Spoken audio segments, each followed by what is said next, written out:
Italia dikenal punya banyak pelatih hebat kelas jempolan. Ketika bicara tentang pelatih Italia, kita mungkin terpikir sosok-sosok seperti Gianpiero Gasperini, Luciano Spalletti, Max Allegri atau bahkan Antonio Conte, mentok-mentok Roberto De Zerbi.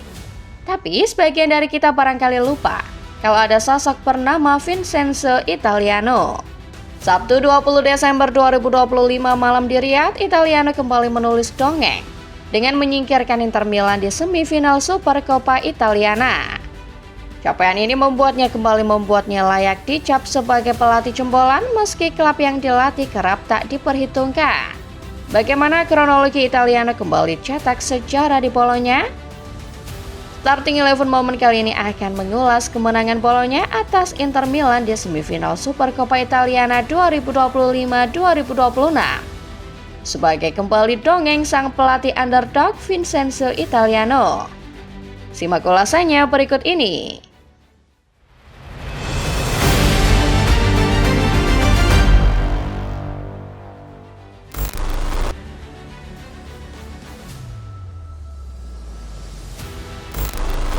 Sepak bola Italia dikenal karena memiliki banyak pelatih hebat di dalamnya. Beberapa dari mereka antara lain Gianpiero Gasperini, Luciano Spalletti, Massimiliano Allegri, hingga Antonio Conte. Ketika berbicara sosok yang lebih asing, banyak dari kita mungkin akan kepikiran Roberto De Zerbi, seorang pelatih yang namanya pernah banyak dipuji. Namun negeri Pisa sebenarnya masih punya satu pelatih lain yang namanya mungkin tak sepopuler sejumlah nama di atas. Ia tidak sering diperbincangkan karena menangani tim-tim yang notabene bukan kekuatan tradisional. Namanya juga khas dengan nuansa Italia, yakni Vincenzo Italiano. Kalau kalian ingat, Italiano adalah orang yang membuat Fiorentina bisa menembus 2 final UEFA Conference League secara beruntun. Ia juga merupakan orang yang membawa La Viola kembali ke kompetisi Eropa setelah 5 tahun absen pada musim 2021-2022. Kisah Italiano tak berhenti sampai di sana, melainkan bersambung ke klub berikutnya. Pada awal musim 2024-2025, Italiano menggantikan Thiago Motta di Bolonya. Meski statusnya masih baru, Italiano langsung membawa klub yang bermarkas di Stadio Renato Dell'Ara itu menjuarai Coppa Italia. Itu adalah gelar pertama yang diperoleh I Rossoblu sejak 1974 atau lebih dari 51 tahun lamanya. Ketika perputaran pelatih di Italia berkutat pada nama-nama yang itu-itu saja, Vincenzo Italiano praktis tidak banyak mendapat sorotan. Padahal secara ide, Italiano termasuk visioner, main menyerang, menolak pakem tradisional Italia yang cenderung lebih defensif. Secara prestasi, Italiano juga sudah membuktikan bahwa ia bukan pelatih sembarangan.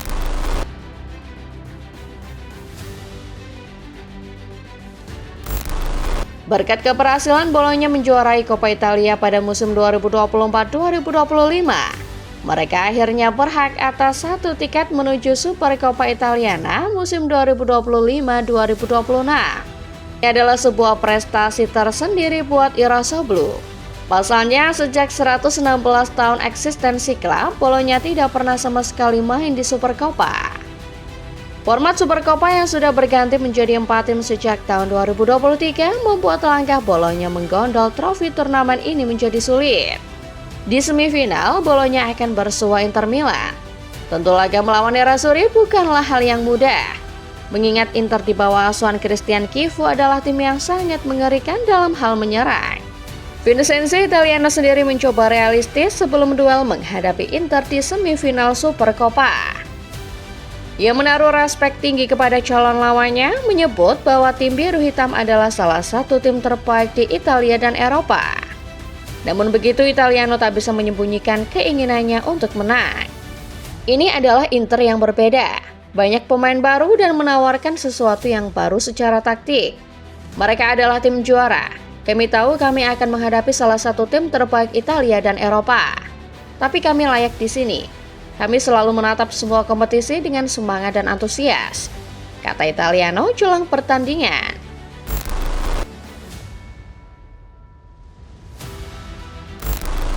Melihat bagaimana kualitas yang dimiliki Inter adalah hal yang wajar apabila Vincenzo Italiano coba sedikit merendah jelang pertandingan.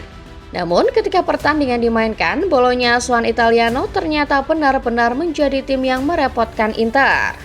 Strategi menyerang yang dimainkan mampu membuat Inter kewalahan.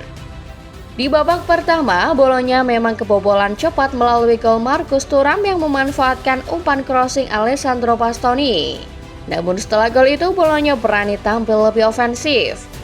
Hirosa Blue catatkan 2 shot on target tetapi dengan angka XG yang lebih besar dari Inter, yang menandakan bahwa peluang-peluang mereka lebih menjanjikan. Di babak kedua, Inter mencoba menyerang lebih agresif, dan ini membuat Bologna tampak kesulitan menyerang seperti babak pertama. Namun, Bologna yang sebelumnya sudah menyamakan kedudukan via penalti Riccardo Orsolini bertahan sangat baik. Inter bertubi-tubi menyerang, tapi tak ada gol tambahan yang dihasilkan. Memang di babak kedua, Bologna cenderung lebih defensif. Tapi sekalinya mereka mendapat kesempatan counter, serangan Orsolini CS sangat mematikan dan presisi. Inter bahkan sempat nyaris kebobolan di menit akhir. Beruntung, tembakan melengkung Giovanni Fabian di menit tambahan berhasil diblok dengan baik oleh Josep Martinez.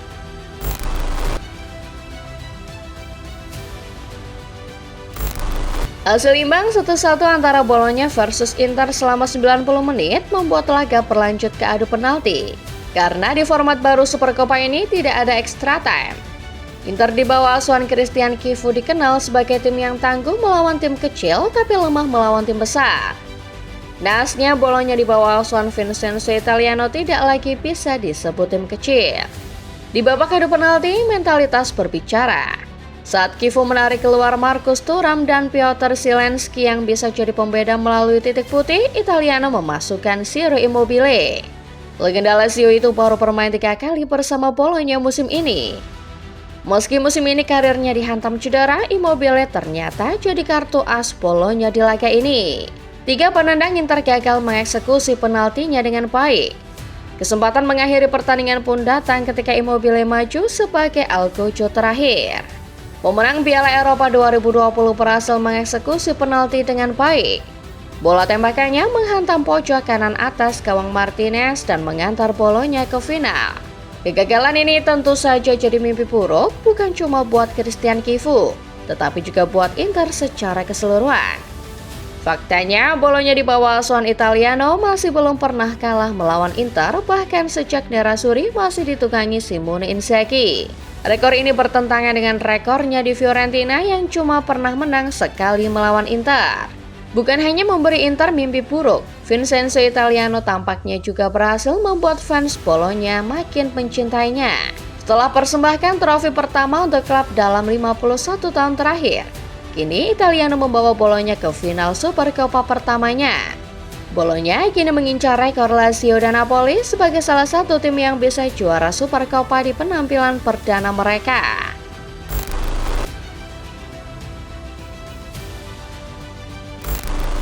Setelah kemenangan melawan Inter, nama Vincenzo Italiano praktis akan kembali menjadi sorotan.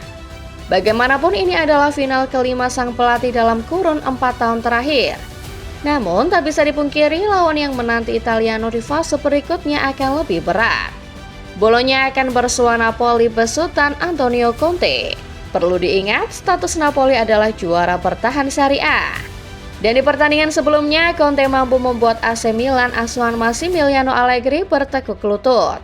Performa Napoli di bawah Conte masih cukup menakutkan musim ini. Di sisi lain harus diakui bahwa selain kalah pamor, rekor Italiano juga tak terlalu baik melawan Conte, yakni cuma menang sekali. Namun, sebagai catatan penting, satu-satunya kemenangan yang didapat Italiano atas Conte itu terjadi di musim ini. Tepatnya pada pekan ke-11, Bologna asuhan Italiano membuat Napoli bertekuk lutut di Serie A. Bologna menang 0-2, dan bahkan sanggup menggembor habis-habisan pertahanan tim asal Naples kala itu. Menang melawan Antonio Conte memang bukan perkara mudah. Namun di musim 2025-2026 ini tak bisa dipungkiri bahwa Vincenzo Italiano, alienator yang underrated, sedang menulis bab selanjutnya dalam dongeng barunya bersama Bologna. Lantas, berhasilkah ia kembali persembahkan gelar buat Bologna? Tulis jawaban kalian di kolom komentar ya. Terima kasih sudah menonton, jangan lupa tinggalkan like kalau kalian suka videonya. Pastikan kalian sudah subscribe channel Starting Eleven Moment dan jangan lupa juga untuk menyalakan notifikasinya, supaya kalian gak ketinggalan setiap update terbaru dan pembahasan menarik seputar sepak bola lainnya. Sampai jumpa di video berikutnya.